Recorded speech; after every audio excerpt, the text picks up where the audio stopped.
Assalamu alaikum students. Today we will discuss topic file handling. In today's topic we will discuss the closing of a sequential file. After this we will discuss the close statement that is used for this purpose. At the end we will discuss an example. So first we are going to discuss closing a file. After use file must be closed. Students जो भी file open है for the reading purpose और for the writing purpose उसको use के बाद close करना जरूरी है ताकि नेक्स्ट फाइल्स को ओपन किया जा सके। Close statement is used for this purpose. इस पर्पस के लिए क्लोज स्टेटमेंट यूज होती है। जिस तरह के प्रीवियस पर्पसेस में हम डिस्कस कर चुके हैं, डिफरेंट स्टेटमेंट्स यूज होती हैं, इसी तरह से क्लोजिंग के लिए क्लोज स्टेटमेंट यूज होती है और इसका पर्पस क्या है कि ओपन फाइल को क्लोज करना है। It takes data from primary memory and transfers to secondary memory. Close statement क्या करती है? डेटा प्राइमरी मेमोरी से सेकेंडरी मेमोरी में ट्रांसफर करती है। स्टूडेंट्स, अगर हम राइटिंग का फंक्शन परफॉर्म कर रहे हों या रीडिंग का, होता क्या है कि डेटा प्राइमरी मेमोरी में लोड होता है, प्राइमरी मेमोरी के बफर सेक्शंस में लोड होता है और वहीं से ये ऑपरेशंस होते हैं, वहीं से ये फंक्शंस होते हैं। तो क्लोजिंग का मतलब है कि उसके डेटा को ट्रांसफर कर दिया जाए प्राइमरी से सेकेंडरी में, क्योंकि प्राइमरी मेमोरी तो टेम्परेरी है, उसमें परमानेंटली डेटा नहीं रह सकता। हमें फर्दर फाइल्स के लिए उन बफर्स में डेटा लोड करना है फर्दर राइटिंग और रीडिंग पर्पस के लिए, तो हमें प्रीवियस फाइल जो जरूरत की नहीं है उसको क्लोज करना है। क्लोजिंग का मतलब ये है कि प्राइमरी मेमोरी में इस फाइल का किसी भी बफर सेक्शन में जो भी डेटा है वो ट्रांसफर हो जाए सेकेंडरी मेमोरी में, प्राइमरी मेमोरी एम्प्टी हो जाए ताकि हम उसमें नेक्स्ट फाइल्स लोड कर सकें और सेकेंडरी मेमोरी में ये फाइल जिसको हम क्लोज करें उसका तमाम डेटा सेव हो जाए। तो क्लोज स्टेटमेंट का ये पर्पस है। Data is loaded in primary memory for operations while reading और writing reload data in primary memory in the primary memory buffer sections. So functioning के लिए हमें प्राइमरी मेमोरी रिक्वायर्ड है। ये टेम्परेरी है, परमानेंट नहीं है। अगर परमानेंट होती तो हम डेटा इसमें स्टोर करते, लेकिन प्राइमरी मेमोरी टेम्परेरी है जिसकी वजह से हमें डेटा ट्रांसफर करना पड़ता है to the secondary memory. So next we are going to discuss close statement. Close statement is used to close a file. किसी भी फाइल को क्लोज करने के लिए क्लोज स्टेटमेंट यूज होती है, अभी हम डिस्कस कर चुके हैं। It transfers data from primary memory to secondary memory. ये स्टेटमेंट प्राइमरी मेमोरी से सेकेंडरी मेमोरी को डेटा ट्रांसफर करती है, ये भी हम अभी डिस्कस कर चुके हैं। अब हम देखते हैं इसका सिंटैक्स। क्लोज, नंबर साइन और नंबर साइन के बाद क्या है? Buffer. Buffer basically primary memory का सेक्शन है, उसका नंबर यहाँ पे आएगा और इस बफर में यानी कि इस प्राइमरी मेमोरी के सेक्शन में जो भी डेटा होगा, जिस भी फाइल का डेटा होगा, उस फाइल का डेटा ट्रांसफर हो जाएगा प्राइमरी मेमोरी से सेकेंडरी मेमोरी तक और फिर फाइल क्लोज हो जाएगी। इसमें हम देखते हैं buffer is the primary memory section. For example close number 1, close statement है, उसके बाद नंबर साइन है और 1 लिखा हुआ है। 1 इज द बफर नंबर, यानी कि प्राइमरी मेमोरी का वो सेक्शन जिसमें डेटा है, जिसमें फाइल लोडेड है, उस फाइल को क्लोज करना है, डेटा प्राइमरी मेमोरी से सेकेंडरी मेमोरी में ट्रांसफर करना है। नेक्स्ट और पॉइंट्स डिस्कस करते हैं related to close statement. It can be used to close more than one files. एक ही क्लोज स्टेटमेंट को हम एक से ज्यादा फाइल्स को क्लोज करने के लिए यूज कर सकते हैं। For example close number 1, number 2, number 3, so on number n। तो ये तमाम नंबर्स जो आप स्क्रीन पे देख रहे हैं, these are the buffer numbers, these are the buffer numbers of primary memory sections. तो इन सेक्शंस में डिफरेंट फाइल्स लोडेड हैं और इन डिफरेंट फाइल्स को at the same time we can close using a single close statement. और n identify कर रहा है कि आप इसमें n तक काफी ज्यादा नंबर्स ले सकते हैं, काफी ज्यादा बफर सेक्शंस ले सकते हैं in order to close the multiple files at the same time. We can close all currently opened files using a single close statement with no parameters. हम इसी स्टेटमेंट को यूज करते हुए जो करंटली ओपन फाइल्स हैं, जो currently use हो रही हैं फॉर द एग्जीक्यूशन पर्पस, उनको हम सिंगल क्लोज स्टेटमेंट यूज करते हुए क्लोज कर सकते हैं। और ऐसी सिंगल स्टेटमेंट है जिसमें क्लोज स्टेटमेंट के साथ हमें किसी किस्म के पैरामीटर्स की जरूरत नहीं है। मतलब पैरामीटर्स के बगैर हम करंटली ओपन फाइल्स को क्लोज कर सकते हैं।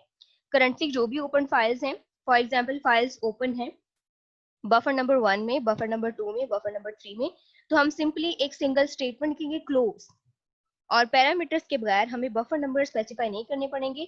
करंटली ओपन तमाम फाइल्स क्लोज हो जाएंगी। फॉर एग्जांपल क्लोज, तो हमें देखिए यहाँ पे किसी किस्म के पैरामीटर की जरूरत नहीं है, ये करंटली ओपन फाइल्स को क्लोज कर देगी। नेक्स्ट हम इसकी एक एग्जाम्पल देख लेते हैं। एग्जाम्पल में सबसे पहले रिमार्क स्टेटमेंट्स यूज हुई हैं। टॉपिक कंसिडरेशन सीक्वेंशियल फाइल्स, हम सीक्वेंशियल फाइल्स को डिस्कस कर रहे हैं। उसके बाद हम एक प्रोग्राम डिस्कस करने जा रहे हैं। This program will create a sequential file named info.dat। dat से आपको क्लियर हो गया है, dat डेटा फाइल्स के लिए है, एक्सटेंशन ये हम डिस्कस कर चुके हैं। The file will then be used to store input data by user. हम सबसे पहले एक सीक्वेंशियल फाइल क्रिएट करेंगे विद द नेम info.dat। उसके बाद the file be used to store input data by user, इस फाइल में यूजर से डेटा लेके सेव करेंगे। उसके बाद नेक्स्ट फंक्शन हमारे पास क्या है, एक और रिमार्क स्टेटमेंट है। उसके बाद हम क्या करेंगे, then to retrieve the data shared in file, और फिर हम क्या करेंगे, वो डेटा जो इसी फाइल में है उस डेटा को हम डिफरेंट फॉर्मेट में रिट्रीव करेंगे। यानी पहले इनपुट फॉर्म में लेंगे, किसी एक बफर सेक्शन में लेंगे और वहां से डेटा ट्रांसफर करेंगे किसी और बफर सेक्शन में। तो स्टार्ट लेते हैं ओपन स्टेटमेंट के साथ। ओपन info.dat ये फाइल नेम है फॉर, उसके बाद आप देख सकते हैं क्या लिखा हुआ है, आउटपुट के बाद लिखा हुआ है एज नंबर 1। तो यहाँ पे मॉड है आउटपुट और ओपन स्टेटमेंट है, मींस आउटपुट मॉड में बफर नंबर 1 में ये फाइल info.dat ओपन हो जाएगी। उसके बाद रिमार्क स्टेटमेंट यूज हुई है गेट इनपुट फ्रॉम यूजर। अभी हमने डिस्कस किया है, हम एक फाइल क्रिएट करेंगे, फिर उस फाइल में डेटा एंटर करेंगे फ्रॉम द यूजर, और एट द एंड हम उस फाइल का डेटा एक बफर नंबर से दूसरे बफर नंबर में ट्रांसफर करेंगे और एट द एंड फाइल को क्लोज करेंगे। सो इनपुट स्टेटमेंट यूज हुई है, input do you wish to enter student information. अब हम डेटा एंटर करेंगे। नेक्स्ट जो कुछ लाइंस आ रही हैं ये डेटा एंटरिंग के लिए हैं कि इनपुट स्टेटमेंट यूज करते हुए यूजर से डेटा लिया जा रहा है। So first we are going to start with input statement, do you wish to enter student information. Student information के लिए आप देख सकते हैं ब्रैकेट में लिखा है YN, these are basically yes और नो। तो यहाँ पे आप देख सकते हैं हमने यहाँ पे जो भी करेक्टर एंटर होगा उसको हमने स्टोर करना है विद द नेम आंसर, और यहाँ पे $साइन शो कर रहा है कि एक स्ट्रिंग है, जाहिर है येस नो YN ये करेक्टर्स टाइप होंगे, तो करेक्टर्स बेसिकली क्या हैं, स्ट्रिंग्स हैं, इसलिए हमने इसको एज स्ट्रिंग वेरिएबल स्टोर करना है। अब इस स्ट्रिंग वेरिएबल्स पे भी कुछ कंडीशंस है। If this string variable is equal to n, small n है, और this string variable is equal to capital N, यानी कि इस स्ट्रिंग वेरिएबल के लिए अगर n एंटर किया जाता है, इसमें अगर स्मॉल n स्टोर होता है या कैपिटल N स्टोर है, इनमें से कोई एक कंडीशन अगर ट्रू होगी तो नेक्स्ट केसेस अप्रूव होंगे। और यूज हुआ है, और का मतलब है कि इन दोनों में से कोई एक कंडीशन भी ट्रू हो जाए तो नेक्स्ट प्रोसेस चलता रहेगा, ठीक है। अगर दोनों फॉल्स होंगी तो फिर नेक्स्ट प्रोसेस नहीं चलेगा। अभी हम और को डिस्कस करें, और का मीनिंग है कि दोनों कंडीशंस में से कोई एक कंडीशन भी ट्रू हो जाएगी तो नेक्स्ट प्रोसेस चलेगा। अगर दोनों में से कोई एक कंडीशन ट्रू होती है then no data is equal to 1। ये बेसिकली आप समझ लें, अभी ये वेरिएबल्स हैं, इनको हम नेक्स्ट लाइंस में डिस्कस करेंगे। अगर इनमें से कोई एक कंडीशन ट्रू होती है then no data is equal to 1, else no data is equal to 2। यानी एक कंडीशन ये ट्रू होती है तो नो डेटा में स्टोर होगा 1, अदरवाइज इसमें 2 स्टोर होगा। यानी कि n, small n, capital N के अलावा जो भी वैल्यू आएगी उसके लिए वैल्यू है 2।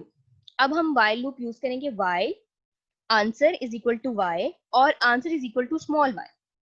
अब देखिए हमने 2y यूज किए हैं, हो सकता है यूजर उसको कैपिटल Y की फॉर्म में एंटर करें या स्मॉल y की फॉर्म में, तो ये दोनों को एक्सेप्ट कर रहा है, दोनों में से कोई एक कंडीशन भी ट्रू हो रही है तो नेक्स्ट लाइंस एग्जीक्यूट होंगी। इनपुट स्टेटमेंट यूज हुई है एंटर स्टूडेंट नेम, और नेम को हम स्टोर करेंगे with the variable name string. ये $साइन स्ट्रिंग को शो कर रहा है, जाहिर है नेम कैरेक्टर्स का एक सीक्वेंस है। उसके बाद एक और इनपुट स्टेटमेंट है एंटर स्टूडेंट ID। अब ID क्या है, एक नंबर है, तो इसको हम as a numeric variable store करेंगे।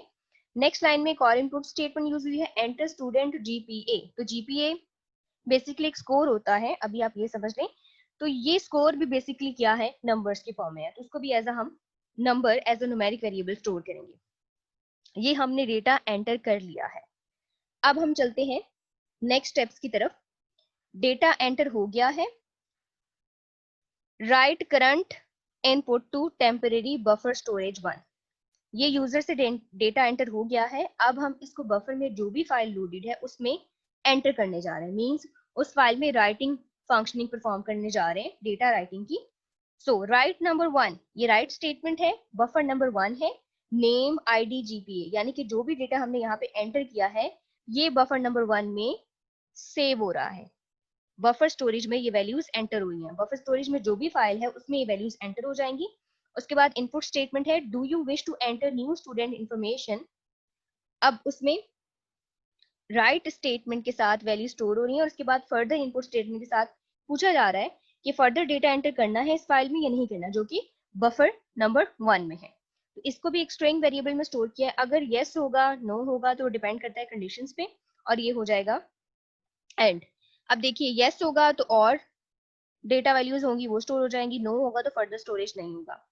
ये हो गया है इस वाइल लूप का एंड, ठीक है। अब नेक्स्ट हमारे पास एक और रिमार्क स्टेटमेंट है, transfer data from temporary buffer 1 to actual info dot dat। हमने क्या किया है, सिंपली अभी डेटा क्या किया है, बफर नंबर 1 में ट्रांसफर कर दिया है, मींस राइटिंग पर्पस हो गया है, उसमें जो भी फाइल है जो भी मेमोरी है उसमें ये डेटा चला गया है। उसके बाद हम क्या कर रहे हैं, इस टेम्पररी बफर से ऊपर जो हमने फाइल क्रिएट की है as output file info dot dat, उसमें अब ये डेटा ट्रांसफर कर रहे हैं। Close buffer number 1, buffer number 1 close कर देंगे, अभी हम इसको डिस्कस कर चुके हैं। Open info dot dat for input as two. अब हम क्या करें, इस फाइल को जो ऊपर क्रिएट की है ओपन स्टेटमेंट के साथ, हम अभी ये समझ लेते हैं कि ये फाइल अभी प्रेजेंट नहीं है मेमोरी में, तो हमने इसको क्रिएट किया, अब हम इसको ओपन करें एज इनपुट। अगर इसी फॉर्म में ये फाइल पहले से स्टोर होगी तो पहले वाली फाइल का डेटा डिलीट हो जाएगा, तो अभी हमने इसको यूज किया एज इनपुट। यहाँ पे आउटपुट लिखा हुआ है, ये देखिए यहाँ पे आउटपुट लिखा हुआ है, यहाँ पे लिखा हुआ है इनपुट। इनपुट का मतलब क्या है, हम इसमें डेटा एंटर करेंगे। नेक्स्ट हमारे पास है if no data is not equal to 1, ये बेसिकली नॉट इक्वल का साइन है, अभी हमने ऊपर डिस्कस किया था no data, if no data is equal to 1 and no data is equal to 2। तो यहाँ पे कंडीशन है कि अगर no data is not equal to 1, 1 नहीं है मींस 2 है, देन प्रिंट स्टेटमेंट यूज है, स्टूडेंट लिस्टिंग ऐसे प्रिंट होगा, उसके बाद एक लाइन प्रिंट होगी और ये एंड हो गया है।